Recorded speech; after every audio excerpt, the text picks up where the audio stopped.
Capítulo 1, Juan capítulo 1, he titulado mi mensaje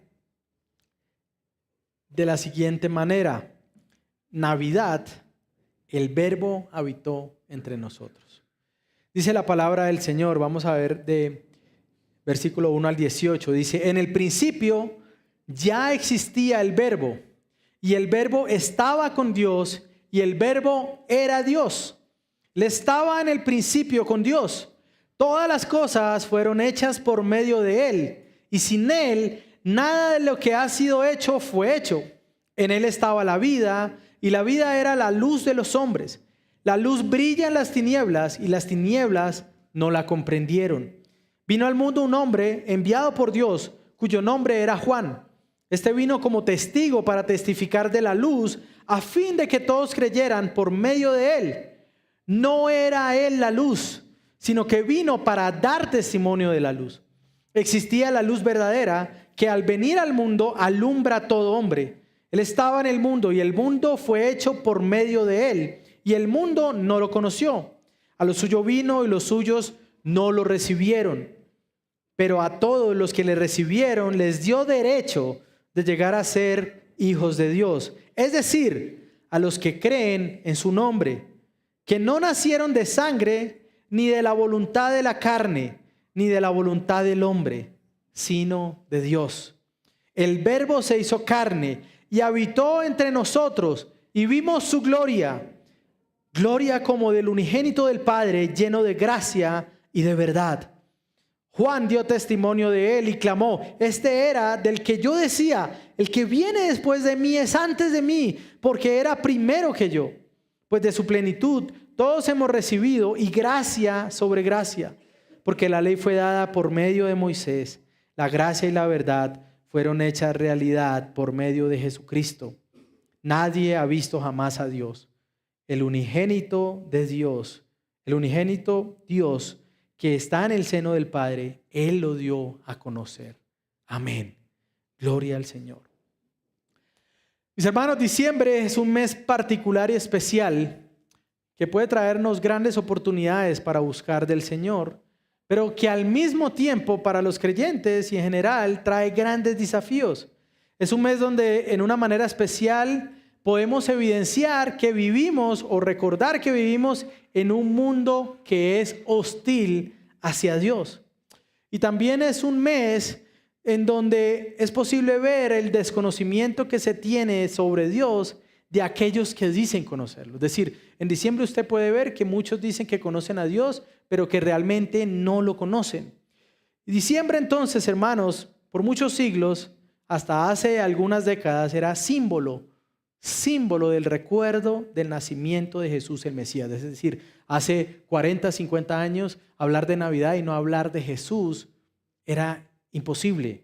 Pero hoy hablar de Navidad es hablar de hadas, hablar de cuentos, hablar de fantasías, hablar de tendencias en el consumismo, pero tal vez no es hablar acerca de Jesús. A lo largo del tiempo, este recordatorio y celebración se empezó a desdibujar, de manera que hoy poco se recuerda acerca de Jesús. Y cuando se recuerda de Jesús como una persona que evoca diferentes cosas, no todas ellas negativas, como por ejemplo evoca la familia, ¿no? Pero evoca otras cosas que no necesariamente están relacionadas con el Evangelio. Cuando se habla de Jesús, no se habla generalmente, cuando la Navidad recuerda a Jesús, no se habla de que el mundo sea pecador. Se habla de Jesús, pero no se habla de que el mundo necesita ser rescatado. Se habla de Jesús, pero no se habla de que Jesús fue el castigo de nuestra paz. A veces incluso se habla de Jesús como una figura permisiva, una figura que se asemeja tal vez a un amuleto, a algo que nos lleva o nos da excusa para darle rienda suelta al consumismo. Así que en esta época nosotros, mis hermanos, deberíamos preguntarnos cosas como: ¿quién es Jesús? ¿Por qué es importante no solo que naciera, sino que viviera y que realizara la obra que hizo en la cruz? Ahora, el punto de inicio para acercarnos a conocer quién es Jesús, entonces, definitivamente podrían ser los evangelios. Ellos relatan eventos de su vida que nos muestran a Jesús desde diferentes puntos de vista. A Jesús como rey, Jesús como siervo que sufre, Jesús como el Hijo fiel, Jesús como el Salvador del mundo y Jesús como Dios mismo. Ahora, los evangelios sinópticos, Mateo, Marcos y Lucas, nos cuentan o cuando comienzan nos narran la historia de Jesús en lo relacionado a su nacimiento. Una historia que tal vez usted conoce, tal vez que usted tiene de alguna manera retratada o representada en el pesebre, ¿cierto? Si usted tiene un pesebre, yo quiero decirle que eso no es algo pecaminoso, a no ser de que usted ponga al niño. Porque los primeros mandamientos hablan de que nosotros no debemos hacer imagen acerca de Dios. Usted quiere tener pesebre, hágalo, pero no ponga al niño. No lo ponga, porque estaría quebrando ese mandato. Así que los evangelios hablan de este relato, Jesús naciendo en Belén, ¿cierto? Los pastorcitos allí, los reyes magos viniendo también, ¿no? El burro y la vaca y todos estos elementos y se relatan en Mateo, Marcos y en Lucas. Sin embargo, el evangelio de Juan no comienza relatando el nacimiento físico de Jesús o la encarnación de Cristo, sino que comienza con los eventos relacionados con la creación, como Jesús, aquel que nacería en ese pesebre, y cómo Jesús está relacionado con esos acontecimientos. Es decir, Mateo, Marcos y Lucas comienzan en el año 0, digamos, del nacimiento de Jesús, pero Juan cuando comienza a hablar de Jesús, comienza antes de que el tiempo existiera, ¿no? Antes de que todo fuera creado. Y esta mañana, mis hermanos, al abordar lo que se conoce como el prólogo o como la introducción al Evangelio de Juan, mi deseo entonces es que nos acerquemos a este texto y podamos crecer en nuestra comprensión de quién es Jesús. Si usted no tiene una idea clara de quién es Jesús, le doy una buena noticia. Hoy es un día para hacernos una idea más clara acerca de quién es Él y que podamos entender, al entender quién es Jesús, podamos entender que tenemos motivos para celebrar, pero celebrar de una manera correcta. Y es que en Navidad lo que deberíamos celebrar, si vamos a celebrar algo, es que el Verbo se hizo carne y que el Verbo habitó entre nosotros. Mis hermanos, solo el Verbo hecho carne y habitando entre nosotros puede darnos luz y hacernos sus hijos. Ese es el regalo de Navidad que quiero darles hoy, que abrace usted esta idea. Solo el Verbo hecho carne y habitando entre nosotros puede darnos luz y hacernos hijos. Y quiero afirmar 3 aspectos de la encarnación de Jesús que vienen a ser razones por las cuales solo Él puede dar luz y vida a los hombres cuando nos hace hijos. La primera es porque el Verbo es eternamente glorioso. Versículo 1 dice, en el principio ya existía el Verbo y el Verbo estaba con Dios y el Verbo era Dios. Él estaba en el principio con Dios. Todas las cosas fueron hechas por medio de Él y sin Él nada de lo que ha sido hecho fue hecho. En Él estaba la vida y la vida era la luz de los hombres. La luz brilla en las tinieblas y las tinieblas no la comprendieron. Nuevamente Juan, inspirado por el Espíritu Santo, comienza desde la eternidad pasada para mostrarnos que Cristo como tal no comienza su existencia en el pesebre, sino que Cristo ha existido desde siempre. En el pesebre lo que sucede es que la segunda persona Trinidad, que siempre ha existido y siempre existirá, se encarna, toma forma humana, se hace hombre para habitar en medio de nosotros. Así que lo que leemos en los versos 1 y 2 es un vistazo a lo que sucedía antes de que las cosas fueran creadas. La teoría del Big Bang dice que antes del Big Bang no había nada, pero nosotros entendemos que antes de que las cosas empezaran a existir, allí estaba Dios y allí estaba su Hijo Jesucristo. Así que Juan lo que hace, usted puede ver este evangelio como el Génesis del nuevo pacto, ¿no? Como aquel relato que comienza hablando acerca de la creación y nos ayuda a entender la creación. Nos muestra esta época antes del tiempo y nos muestra lo que sucedía antes de que la creación comenzara. Esto es maravilloso.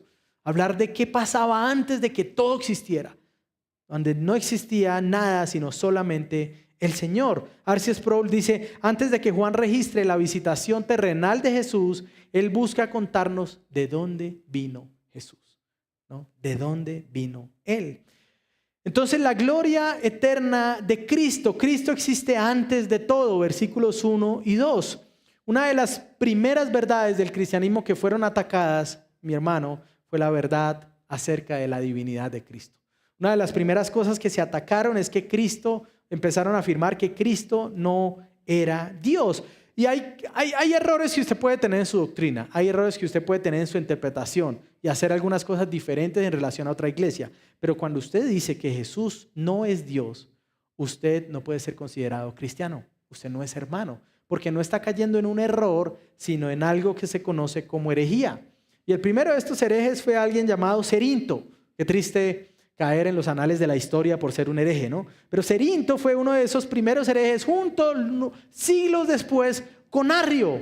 Arrio, el tatarabuelo de los testigos de Jehová, ¿no? Arrio decía, no, Jesús fue el primer ser creado. Maravilloso, Jesús el primer creado por Dios. No. Jesús no fue creado. Jesús existe desde antes de que las cosas existieran, ¿no? En este pasaje Juan describe a Jesús como el Logos de Dios. Ahora, hay dos maneras de acercarnos a tratar de entender qué significa esto de Logos, o palabra también lo pone en algunas de las versiones. Si usted se acerca desde el punto de vista de la filosofía griega, Logos apuntaba a conocimiento y razón. De ahí viene nuestra palabra lógica, ¿cierto? Se dirá, bueno, lógico, pastor, ¿no? De ahí viene esa palabra. Logos habla de ese conocimiento y razón. Pero Juan apunta cuando habla de que es el Logos, no es solamente que es el que permite conocer a Dios, sino que en verdad Él revela quién es Dios. Es decir, a no ser de que conozcamos al Logos, nosotros no podemos conocer a Dios. La plenitud de Dios está mostrada en ese Logos. Los atributos divinos, su santidad, su eterno poder, su deidad, su misericordia, son mostradas de Dios. Así que este Logos usado por Juan queda corto bajo la definición griega. Tenemos que acudir también a la definición que tenían los judíos, los filósofos judíos acerca del Logos. Y ellos expresaban del Logos en dos maneras. Primero, el Logos da expresión al pensamiento interno del hombre, aun cuando ese pensamiento interno nadie lo conozca. Es decir, es el que habla de lo que está dentro, por allá profundo del hombre. Pero el segundo propósito es que revela el pensamiento y el alma de quien habla. Es decir, el Logos revela lo que hay dentro de la persona, pero también revela el alma de esa persona. Así que podríamos decir que este verbo, que es Cristo mismo, cumple ambas cosas. Expresa o revela la mente de Dios, pero al mismo tiempo revela lo que es Dios o revela quién es Dios. Ahora, algo interesante también que habla Juan es que el verbo estaba con Dios, pero era Dios, ¿no? Y pensemos por un momento en eso. ¿Cómo es posible que alguien esté con otro, pero al mismo tiempo sea él, ¿no? Si yo estoy reunido con Juan, yo estaba reunido con Juan, pero no digo que yo era Juan, ¿no? Es diferente. Pero acá se dice que el verbo estaba con, pero también era, ¿no? Son personas distintas. Esa es parte del misterio de la Trinidad.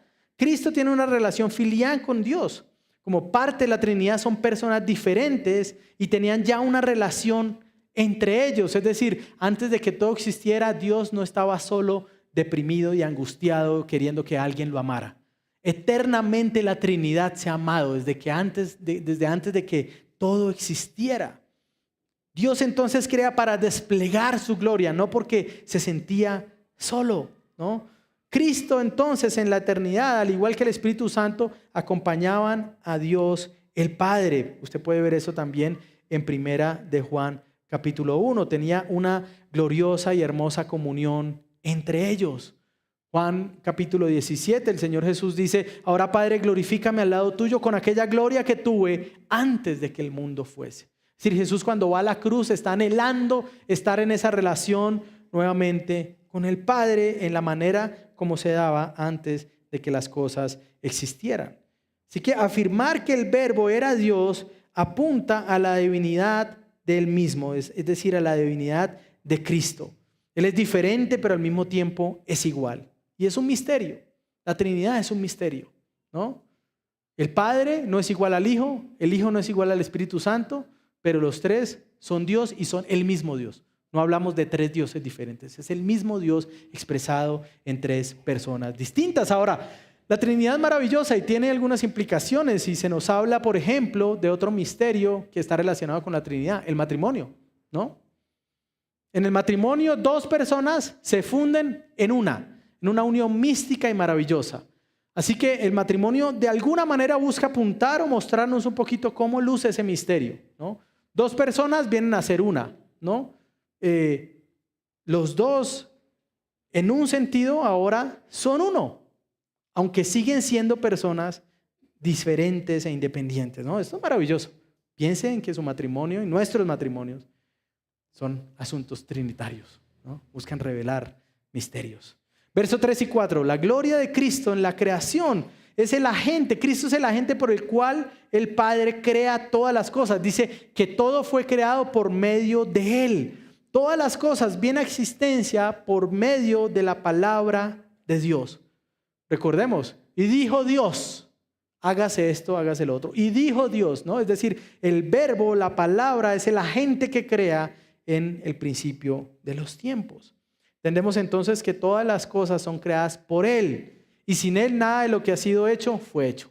Es decir, la creación misma, las cosas que existen, encuentran su propósito y sentido en Cristo. Y eso aplica también para usted. Es decir, solo puede haber propósito en su existencia si usted está unido a Cristo. Esto es maravilloso, pero también es algo aterrador, porque quiere decir entonces que aquel que no está unido a Él, al final no puede encontrar el propósito de su existencia. Usted es hecho para Cristo. Esto da sentido y propósito a nuestra vida, a todas las áreas de nuestra vida. Da sentido y propósito, por ejemplo, la paternidad. Si usted quiere encontrar o ayudar a sus hijos a encontrar el propósito por el cual fueron creados, el propósito de su existencia, métalo en el colegio más caro, endeúdese todo lo que pueda y ayúdelo a... No. Ayúdelo a que conozca al Señor. Bueno, lo otro es importante, si usted puede hacerlo, hágalo. Siempre y cuando sobreviva en el intento, ¿no?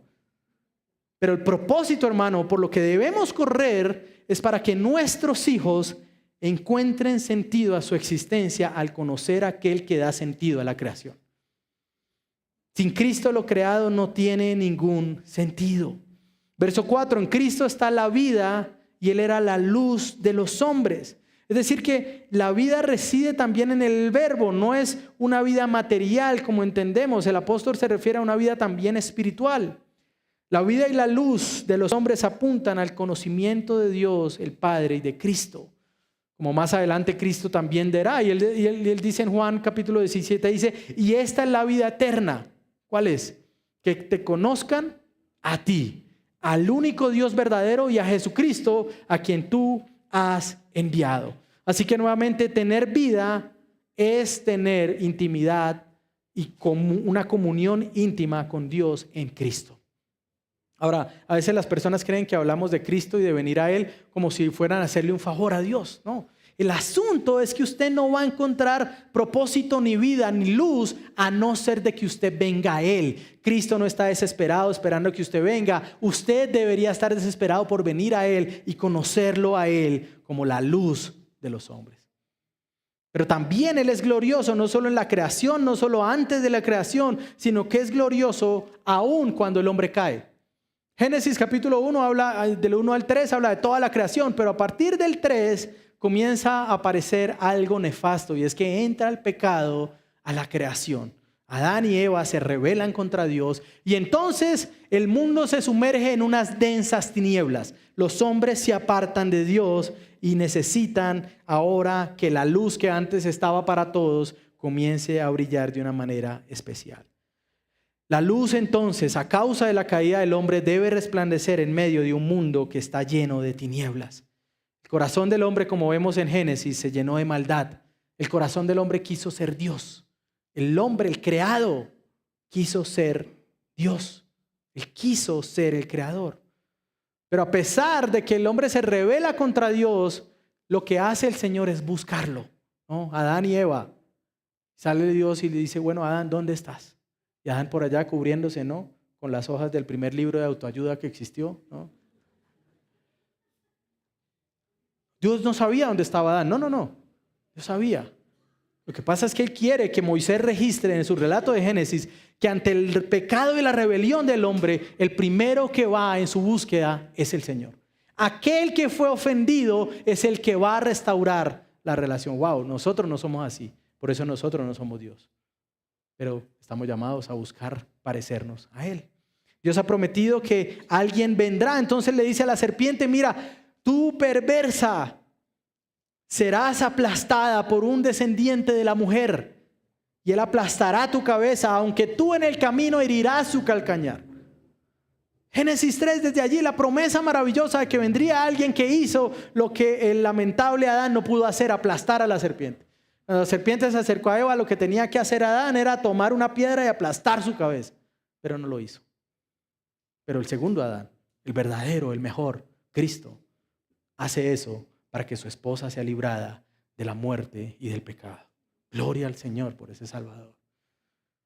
Dios enviará a alguien que hará entonces lo que Adán no pudo hacer, reflejar la luz de Dios. La luz verdadera dada por Dios comenzará a resplandecer a pesar de las tinieblas de los hombres y se mostrará maravillosa, brillando en todo lo que vemos en el Antiguo Testamento. La luz resplandeció aún en todos los anuncios. Todo desde Génesis 3:15 en adelante nosotros podemos ver anuncios de Jesús en todo lado, aunque Jesús aún no había llegado. Vemos anuncios de Jesús en el tabernáculo. Bueno, de hecho antes, desde que el Señor cubre a Adán y Eva con las pieles de los animales. El primer sacrificio. Dios derramando sangre, mostrando que la paga del pecado efectivamente es la muerte. Y Dios haciendo ese sacrificio que apuntaría a un sacrificio mayor en el futuro. Luego todo el sistema de sacrificio, los corderos, los machos cabríos, las ofrendas diarias, el Yom Kippur, el día de la expiación, todo eso apuntaba a la realidad de que Dios estaba interesado en perdonar al pecador, pero que tenía que haber una consecuencia por el pecado y que sangre tenía que ser derramada para cubrir el pecado de los hombres. Esa es la luz verdadera, el verbo, la luz del mundo. Es la luz que la iglesia busca que resplandezca en todo lo que nosotros hacemos. Hermanos, porque solamente el verbo hecho carne y habitando entre nosotros puede darnos luz y hacernos hijos. Entonces este verbo que es eterno, que coexiste con Dios, pero que es Dios mismo, es el único ante el cual nuestra vida cobra sentido porque Él mismo es la vida. Jesús afirmó en Juan, yo soy el camino, yo soy la verdad, pero yo soy la vida. Nadie viene al Padre si no es por mí. Es decir, que si Jesús como tal define lo que es vida, si usted no tiene a Jesús, no puede tener vida. Dice, sí, pastor, yo estoy respirando, ¿sabes? Sí, pero no hay vida espiritual en usted.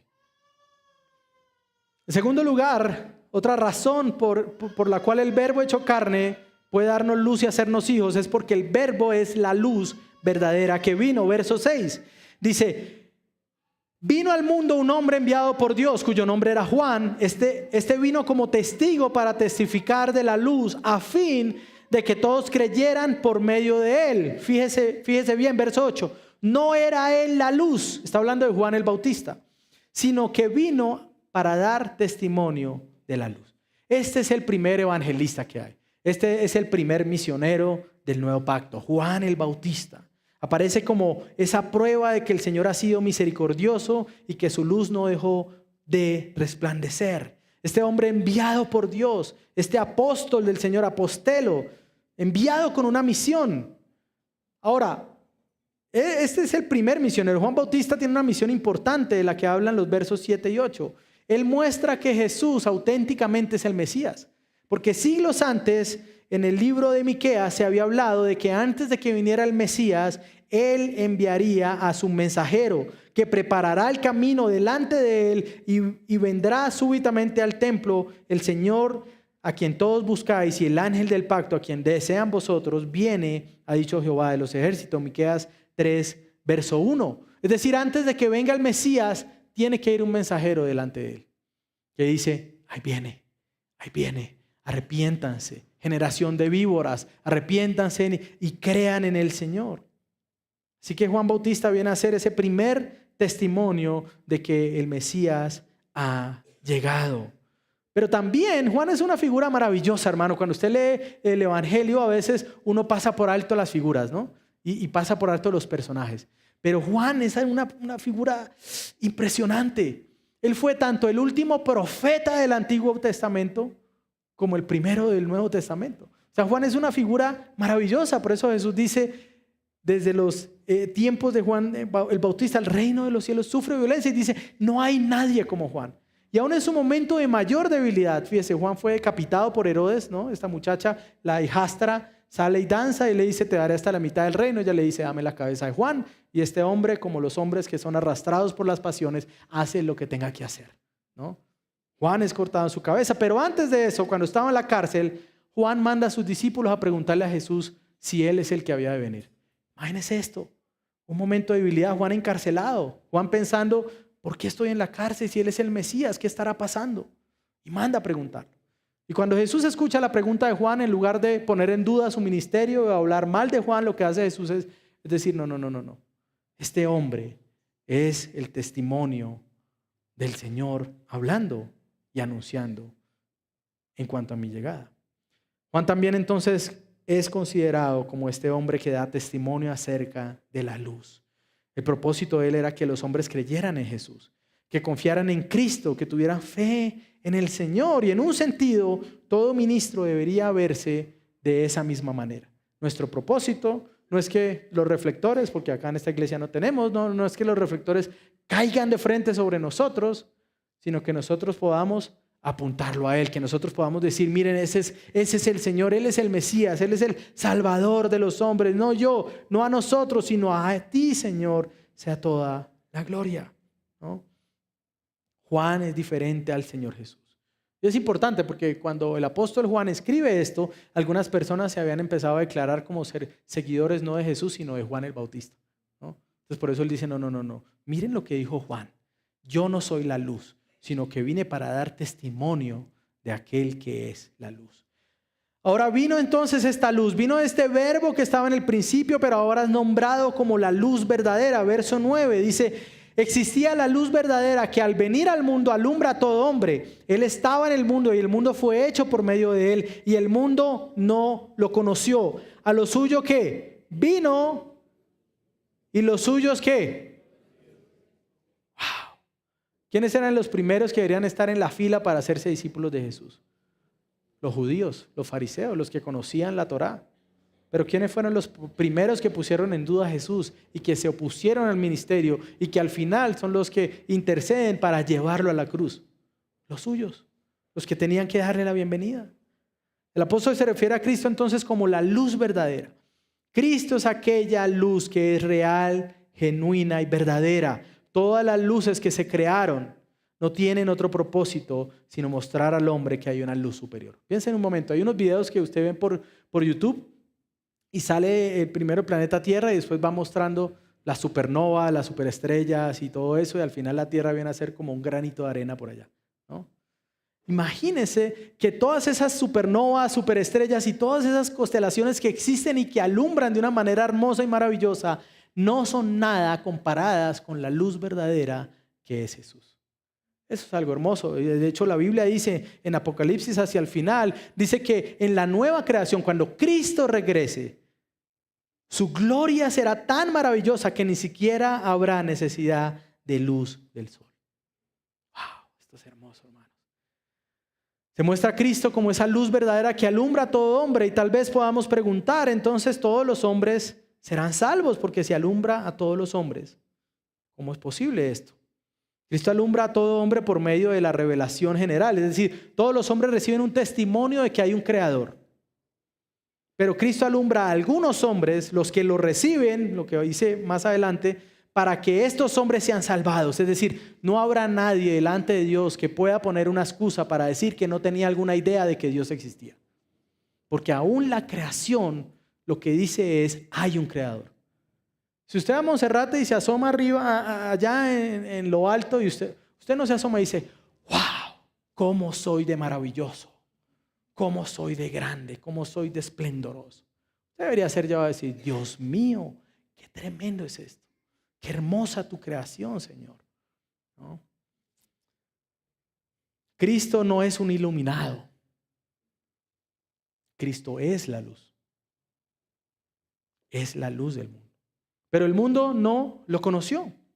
Ahora, no lo conoció absolutamente o no lo entendió. Nuevamente, vivimos en un mundo que aborrece y rechaza esa luz. Debemos entender el mundo a la luz de esto, de manera que podamos extender misericordia y amor a los hombres. Nosotros no podemos medir ni podemos esperar de hombres que están entenebrecidos la luz de Cristo. Algunas personas dicen, pastor, pero es que yo estoy teniendo demasiados problemas en mi trabajo y hay tantos chismes y hay tantas cosas difíciles y entonces me veo envuelto en esas dificultades y yo, bueno, cuéntame, ¿cuántos de tus compañeros de trabajo conocen al Señor? No, solamente yo.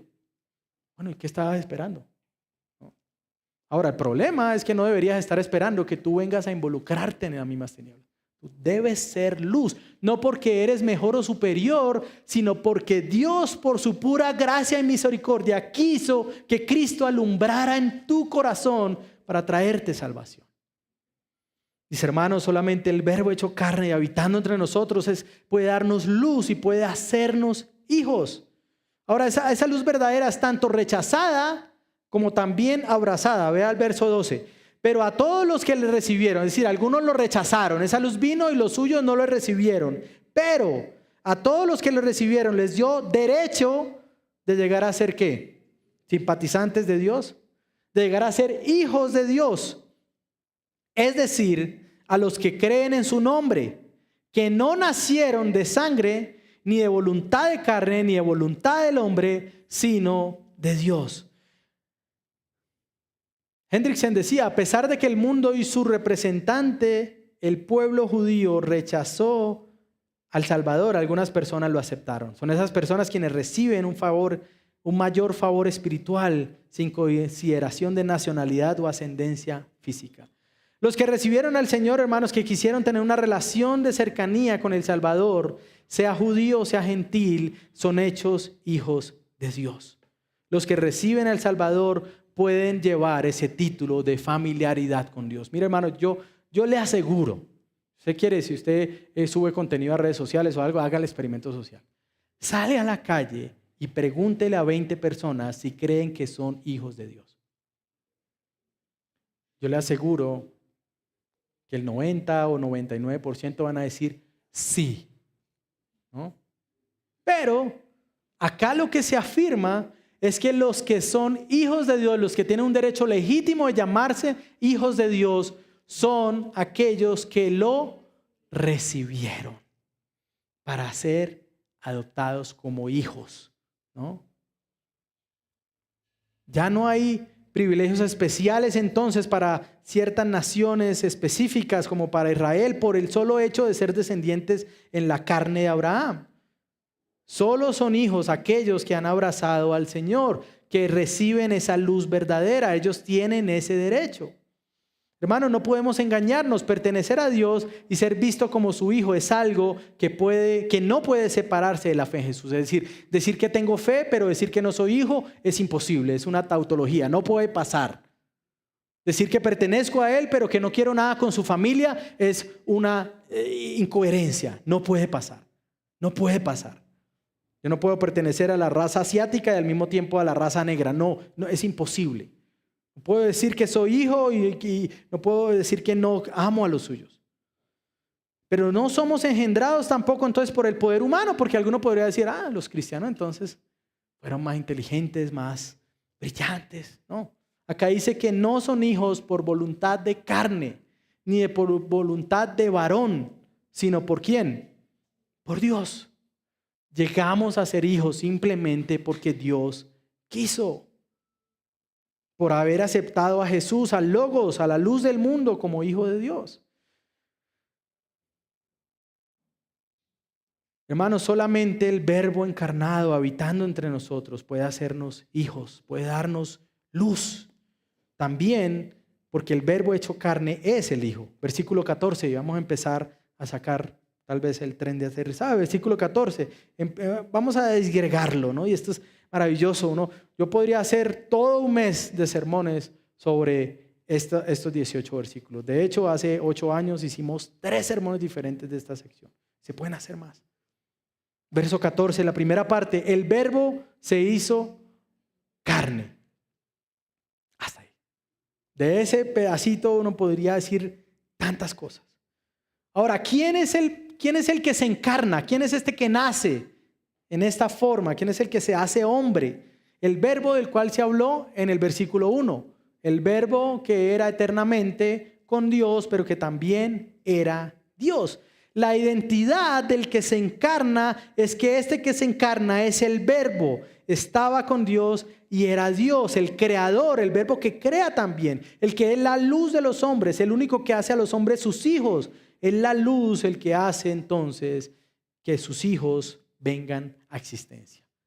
Cristo es el agente de la primera creación, pero también es el agente de la segunda creación. Aquel verbo fue hecho carne, hermanos. El logos de Dios se ha encarnado. Dios es imposible de conocer por nuestro propio razonamiento y por nuestros propios sentidos. Es necesario que Él se revele a nosotros por medio de su palabra, y fue necesario que Él se revelara por medio de Cristo, su palabra hecha carne, para que los hombres pudieran verlo. El apóstol Juan quiere dejar claro que Dios mismo ha condescendido a los hombres y que la segunda persona de la Trinidad, el Hijo amado, ha tomado forma humana.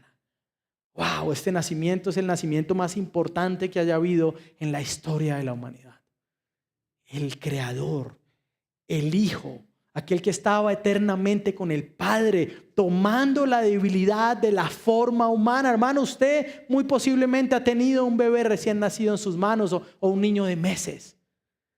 Pensar en que el creador de todo lo que existe haya decidido restringirse en cierto sentido, tomar esta forma humana para hacer brillar la gloria y la divinidad de Dios, vivir la vida que ninguno de nosotros podía vivir y pagar el precio que ninguno de nosotros podía pagar, es algo que debería llenarnos de asombro. Nos muestra que Cristo, hecho carne, ha tomado la naturaleza humana sobre sí, con sus fragilidades, con sus fragilidades físicas, con siendo tentado también en lo que nosotros somos tentados. Sin embargo, y de una forma misteriosa, aún tomando nuestra debilidad, el verbo sigue siendo Dios. Jesús no dejó de ser Dios al hacerse hombre. Él es plenamente Dios y plenamente hombre. Jesús en su deidad y estando encarnado conocía aún todas las cosas. Y se puede ver a Jesús cuando vienen las multitudes después de los milagros. ¿Y qué dice el Evangelio? Pero Jesús no se fiaba de ellos. ¿Por qué? Porque conocía el corazón de los hombres. A Él no lo podemos engañar. No lo podemos engañar. Él conoce todas las cosas. Así como los que lo vieron caminar por esta tierra no pudieron engañarlo tampoco. Judas nunca lo engañó. Jesús no fue sorprendido cuando Judas lo traicionó. Wow, ¿cómo así, Judas? Nunca me lo esperé, ¿no? Pero ¿sabe qué es lo tremendo? Que aunque Jesús lo sabía desde el mismo momento que lo llamó, Jesús por 3 años caminó con él y lo amó. Wow. Cuando nosotros somos heridos y lastimados, cuando alguien nos traiciona, nosotros lo primero que decimos es: hubiera sabido desde el principio quién era ese sinvergüenza. Pero Jesús desde el principio sabía lo que iba a pasar, y aún así amó. Él habita corporalmente entre nosotros. Su doble naturaleza, una naturaleza humana, naturaleza divina. Esto es un misterio maravilloso. Matthew Henry trata de ponerlo en palabras y dice: los rayos de la gloria divina perforaron el velo de la carne en Jesús.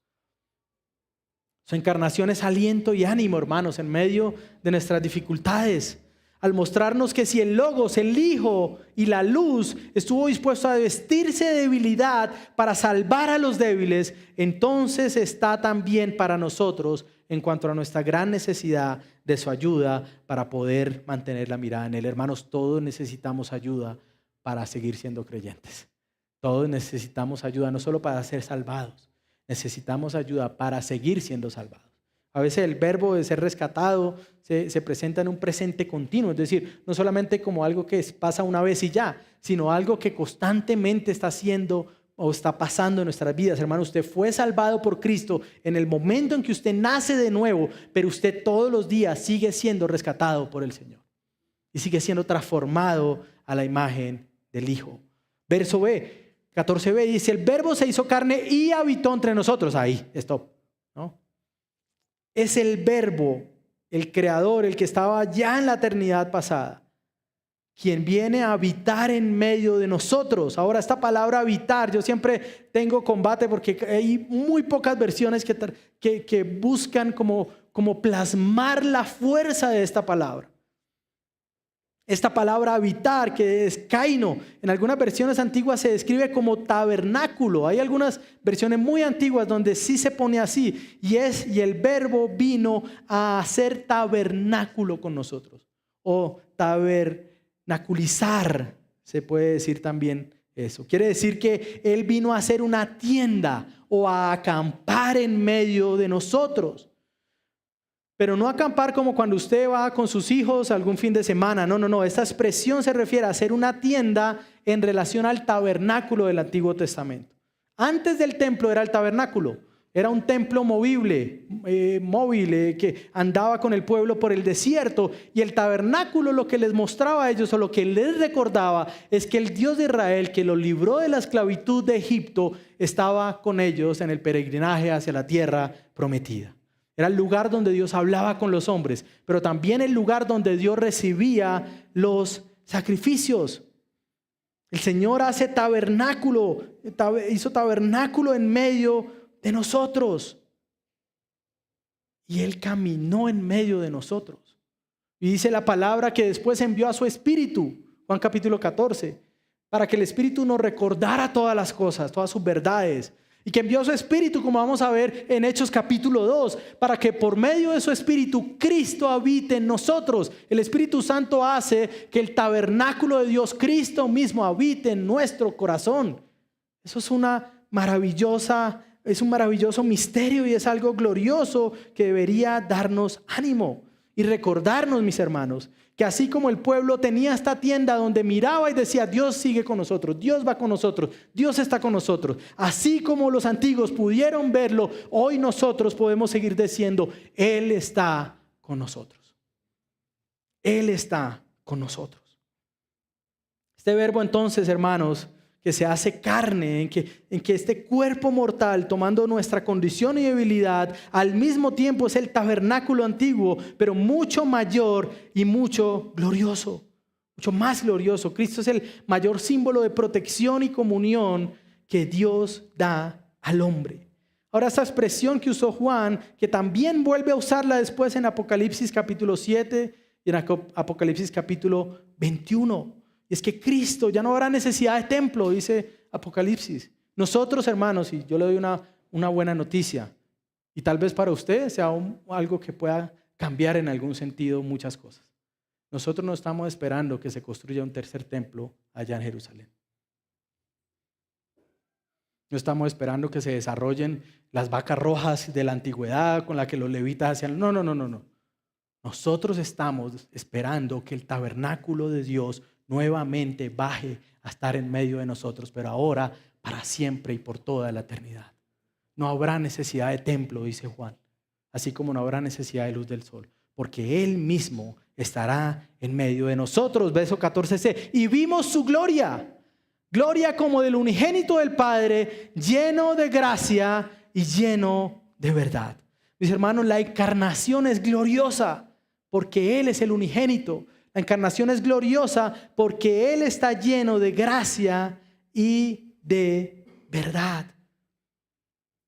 Verso 15 dice, Juan dio testimonio, nuevamente habla acerca de Juan, y dice, este era del que yo decía, el que viene después de mí es antes de mí porque era primero que yo. Es como un trabalenguas, ¿no? Juan venía anunciando, después de mí va a venir uno que va a bautizarlos con el Espíritu Santo. Entonces Juan ahora lo que está diciendo es, este Jesús, Juan Bautista, es el que yo les estaba diciendo que iba a venir. Y yo lo estaba anunciando porque el asunto es que Él era primero que yo. Ahora, Juan Bautista era primo de Jesús y era el primo mayor. ¿Cómo es posible entonces que el primo mayor diga, él es primero que yo?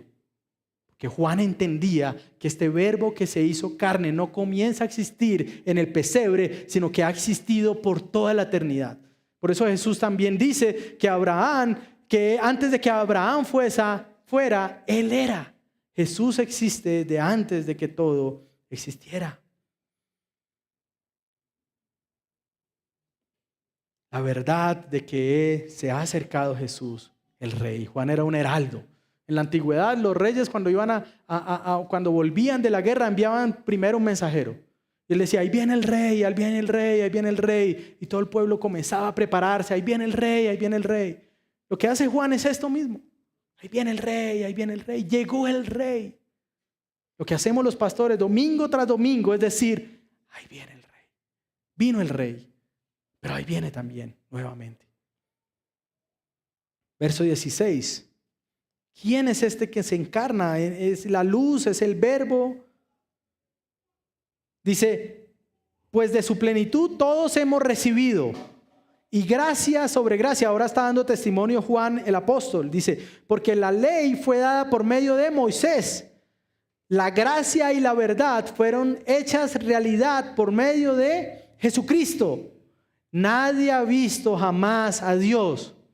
El unigénito Dios que está en el seno del Padre, Él lo ha dado a conocer.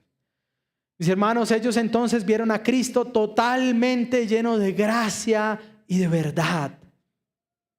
Lleno de gracia porque Cristo es el que totalmente es aceptable al Padre. Es lleno de gracia porque la encarnación nos muestra algo que la humanidad no merecía. Hermanos, el hecho de que Jesús caminara por esta tierra es algo que ninguno de los hombres merecía presenciar y merecía ver. Cuando estos sacerdotes perversos se levantan contra Jesús, yo leo esas cosas y yo digo, wow, Señor, qué paciente tú fuiste, qué misericordioso tú fuiste. Hombres que ni siquiera merecían que sus ojos vieran al Salvador, que merecían haber visto al Señor y caer como en el Antiguo Testamento, muertos ante la presencia del Santo. Él les permite que lo vean para que nadie quede sin el testimonio del glorioso. El hombre pecador que había tratado de resistir la luz de Dios durante toda la historia, la humanidad enemiga de Dios, no merecía que este Dios tomara forma humana para habitar en medio suyo.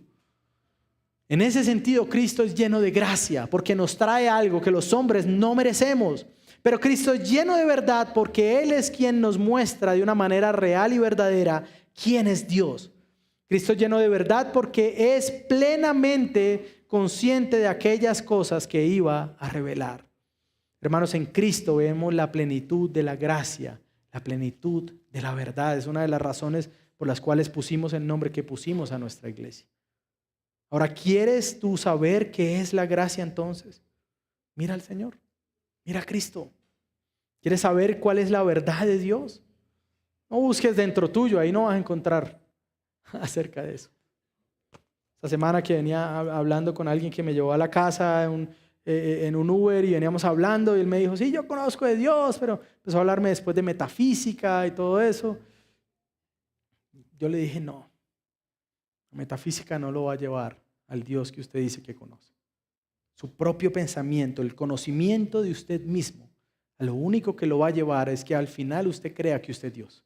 El pecado más antiguo, la fuente de todos los pecados, creer que nosotros somos Dios. Miremos a Cristo, mis hermanos. En Él toda la gracia y la verdad se ha mostrado a nosotros. Todas las sombras, todo lo del Antiguo Testamento que buscaba de alguna manera mostrar al Señor se ha hecho ahora pleno. Cristo es el clímax de toda la Biblia. Tenemos que leer el Antiguo Testamento. Algunas personas dicen, no, yo de Mateo empiezo al... No. Leamos el Antiguo Testamento, mis hermanos. Ahora que el año está por extinguirse, consiga un buen plan de lectura. Ahora con el Paz Dani hablábamos uno, tal vez ahí después él lo va a enviar. Y es que busquemos conocerlo a Él. Busquemos conocer sus escrituras, su palabra. Ahora, hay un peligro en eso. Y es que vamos a conocer a Dios, pero también nos vamos a dar cuenta quiénes somos en verdad nosotros. Que a veces pensamos demasiado alto sobre nosotros mismos, ¿no? La Biblia nos dice quién es Él, pero también quiénes somos nosotros. Algún antiguo puritano decía, este libro me lee a mí, este libro me dice lo que hay en mi corazón. Y cuando yo veo lo que realmente hay en mi corazón, yo no puedo hacer otra cosa sino correr a buscar ser salvado por el Señor. Dios había mostrado por medio de toda la historia y los siglos que Él estaba dispuesto a perdonar el pecado. Ahora en Cristo, Dios muestra cómo será perdonado ese pecado. El nacimiento de Jesús nos muestra el nacimiento del sacrificio, el nacimiento del Cordero de Dios que va a quitar el pecado del mundo. Ese niño frágil que no nació en un palacio romano ni judío, que nació en un pesebre con un padre buscando por todo lado donde dejaran parir a su mujer, siendo el rey y el creador de todo el universo, viniendo en tal humildad y sencillez, como para que los cristianos busquemos ahora en Navidad endeudarnos y buscar todo el año siguiente pagar los lujos que nos vamos a dar ahora.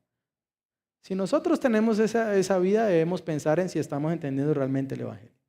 Porque nuestra identidad no debe estar en las cosas a las que podamos acceder. No son pecaminosas en sí mismo, pero si llegara a alcanzar esa vida que usted quiere, lo va a llevar a una dificultad luego en el futuro, usted tiene un problema. Porque nuestra plenitud y nuestro gozo está en que el Verbo se hizo carne, que habitó entre nosotros, que Él es el que me da identidad y me da deleite para poder caminar en esta tierra. ¿Qué deberíamos hacer entonces? ¿Qué deberíamos ser llevados a pensar en relación con Jesús? En relación a su encarnación. ¿Qué deberíamos entonces hablar acerca de Él en este tiempo, en esta temporada? ¿Cómo deberíamos verlo en relación al sentido de la vida? Pero también a aquel en quien encontramos seguridad. Mis hermanos, el Verbo se hizo carne para que nosotros tuviéramos esperanza.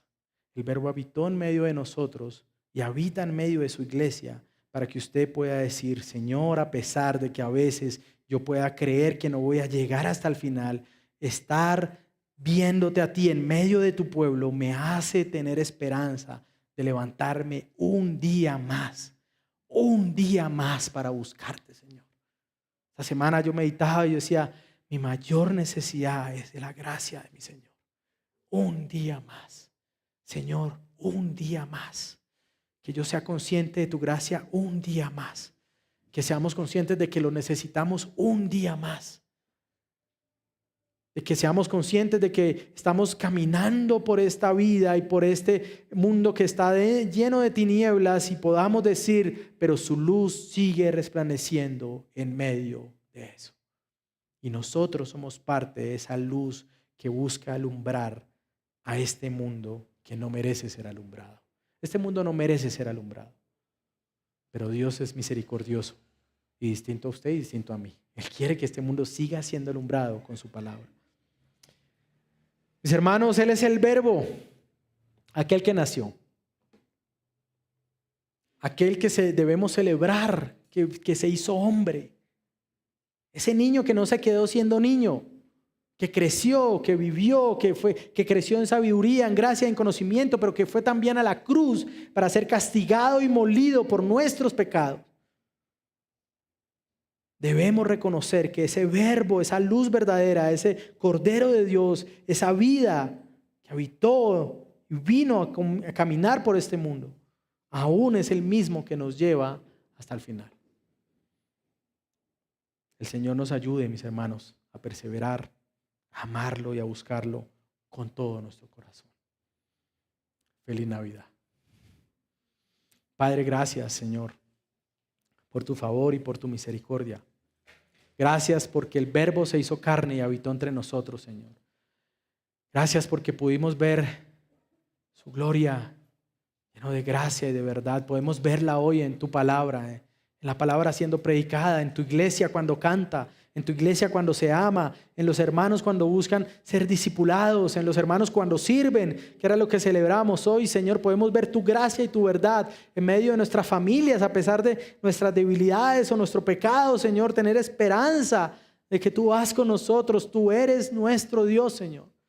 Eres ese Dios soberano, glorioso y maravilloso que se manifestó en el Hijo, Señor. Oh, perdónanos, Padre, porque nos quedamos cortos, Señor, al buscarte, nos quedamos cortos al celebrar, al gozarnos contigo, al deleitarnos en tu palabra. Nos quedamos cortos en la manera que amamos a los hermanos, Señor. Pero al mismo tiempo, en medio de nuestra limitación, venimos a ti y te decimos, Señor, acá estamos, Dios. Ayúdanos, Padre Celestial, porque sin tu gracia nosotros no podemos, Señor. Tú eres el Verbo hecho carne, Señor, y solamente en esa encarnación nosotros podemos ser tus hijos y ser salvados, Señor. Bendito seas tú por siempre y para siempre, Señor. Amén, amén. Pongámonos en pie, hermanos.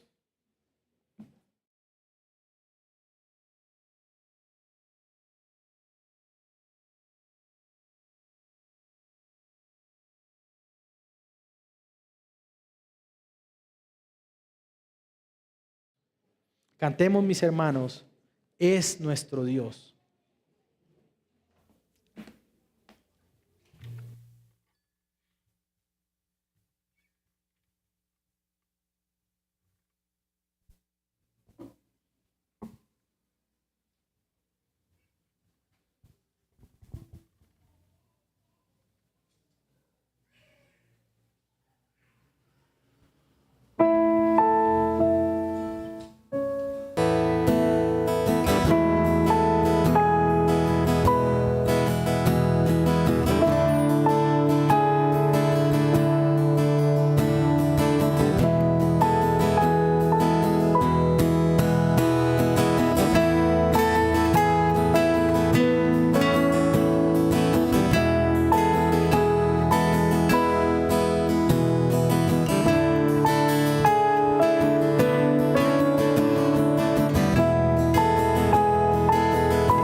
¿Quién es la luz que nos ha alumbrado?